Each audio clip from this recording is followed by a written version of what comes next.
بلغ الرسالة وأدى الأمانة ونصح الأمة وجاهد في الله حق جهاده حتى أتاه اليقين فيا عباد الله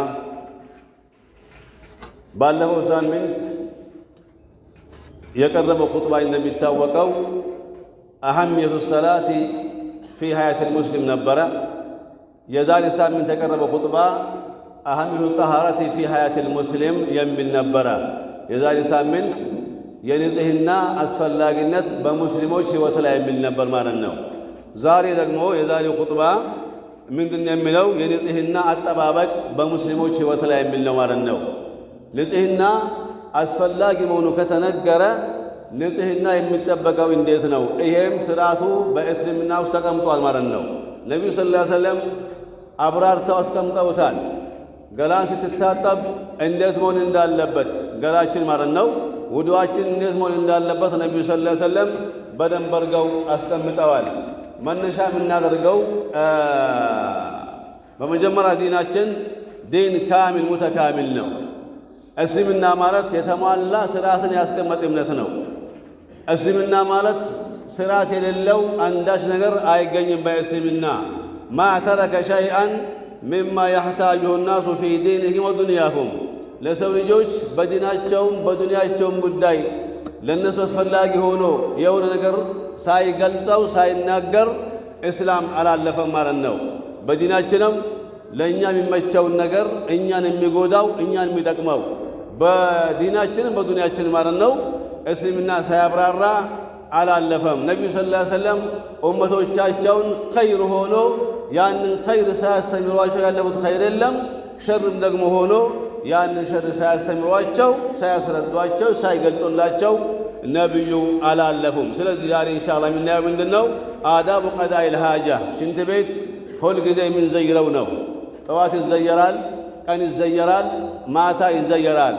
ስርዓቱ ግን እኛ ጋር አለ ወይ የለም ቢባል ደግሞ ያው እንግዲህ አላህን የሚያውቀው ይህን ስርዓት አንዳንድ ሰዎች አውቀው ማይጠብቁ አሉ። ዝም ብለው ብቻ በዘፈቀደ የሚገቡ አሉ። አንዳንዶች ደግሞ ሱናውን ጠብቀው ካወቁ በኋላ በሱናው ሽንት ቤትን ስላጠብቀው የሚገቡ አሉ። አላ ኩሊ ሃል ዛሬ የምናየው አዳብ ቀዳኢል ሃጃ የሽንት ቤት አገባብ ስርዓት መጀመሪያ ኢንሻአላህ እናያለን። ለምንድነው ይሄ? ለተመዩዝ الانسان الذي كرمه الله عن الحيوان አላህ የሰውን ልጅ ከእንስሳ የለየበት መንገድ ነው ማለት ነው። እንስሳ ሲሸና በገላው ነው የሚሸናው፣ በእግሩ ይሸናል። በሸኛበት ቦታ ደግሞ ይተኛል፣ በዛ ሽንቱ ላይ ይተኛል እንስሳ ማለት ነው።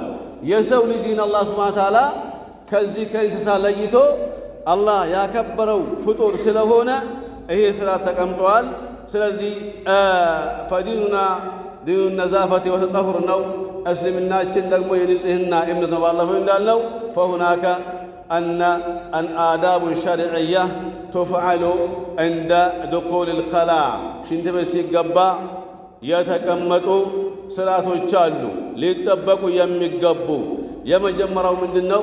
ማንኛውም ሙስሊም ከቤት ወደ ሽንት ቤት ሲንቀሳቀስ ውሃ መያዝ አለበት። ለጠኋራ ወረቀት መያዝ አለበት ለማጥረግ ማለት ነው። በእጅ አይጠረገም።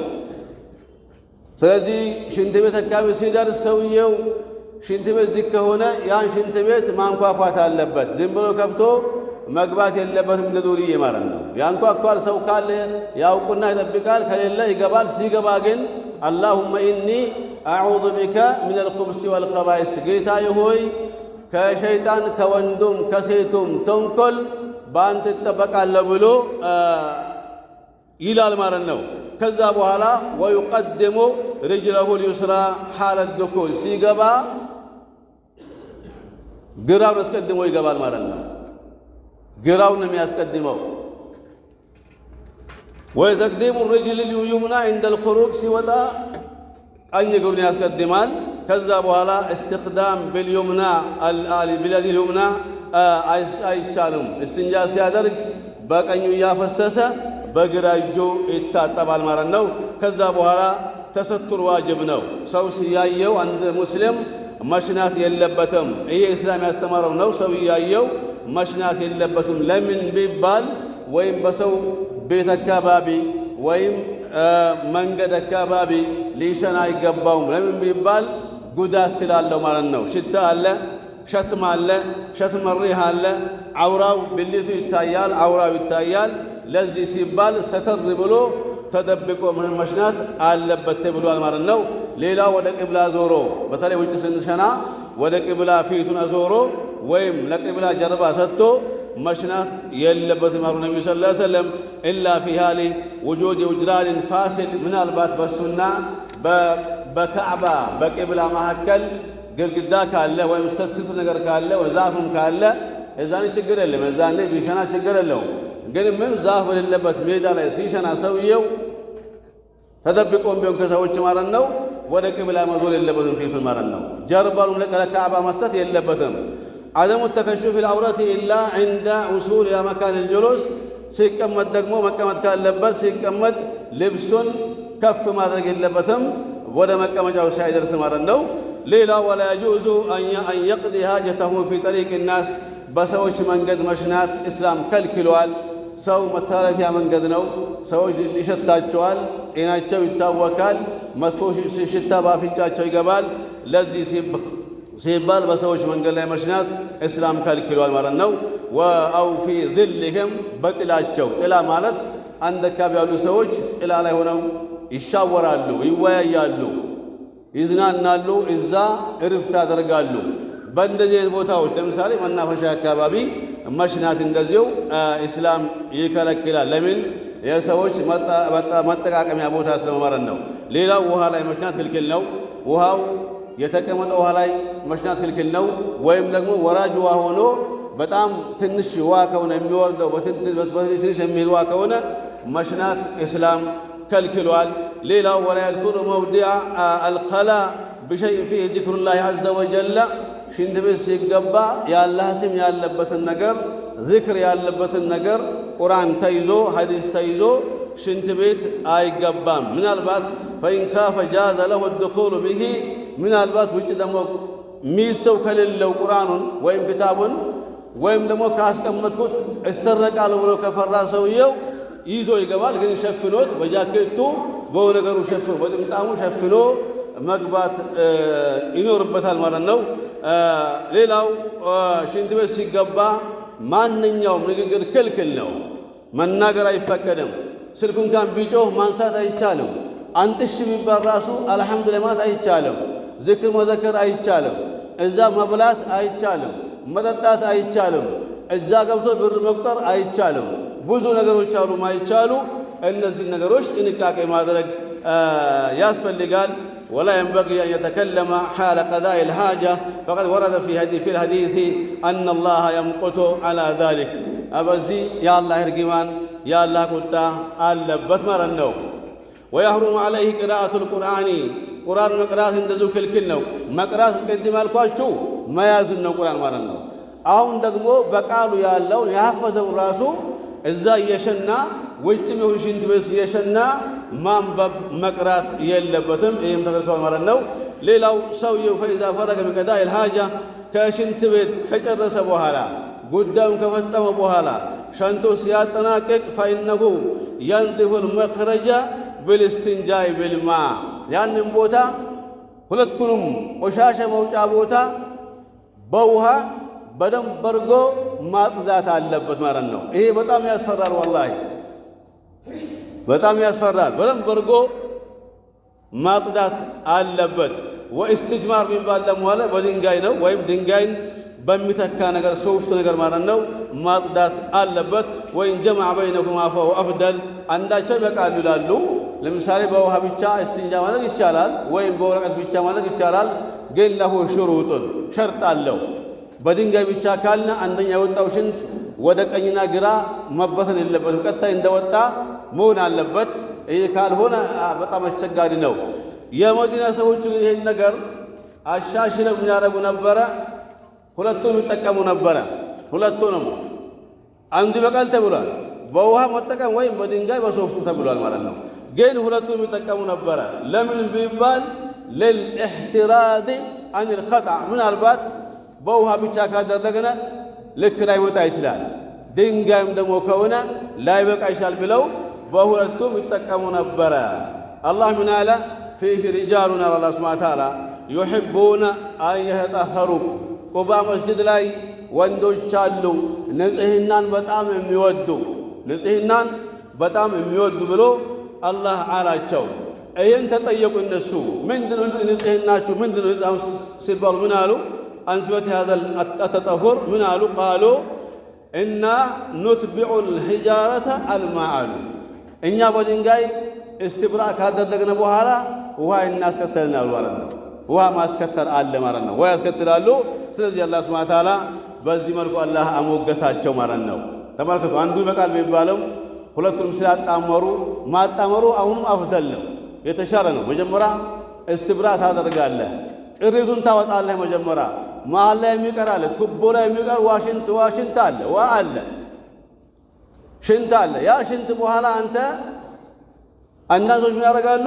ወዳው ሸንተው እንደሸኑ አረጋግፈው ውሃ በውሃ አጥበው ያስገባሉ ማለት ነው። እነዚህ ሰዎች ቅሪቱ ይወጣና ልብሳቸው ነካባቸዋል። ስለዚህ እነዚህ ሰዎች ከነጃሳ አልጸዱም ማለት እኮ ነው። ቢሰግዱም አላህ አይቀበላቸውም። አላህ ሱብሓነሁ ወተዓላ ውብ የሆነ ጌታ ነው። አላህ ንጽህናን የሚወድ ጌታ ነው። አላህ ባስተማረው መንገድ ከሄድነ እንጂ በራሳችን ፍላጎት ከሄድነ ስራ ሁሉ ይበላሻል ማለት ነው። ስለዚህ ያው በተቻለ መጠን ሽንት ቤት አካባቢ ልብሳችን ቆሻሻ እንዳይነካብን የአገባብ ስርዓታችንን መጠበቅ ይኖርብናል ማለት ነው።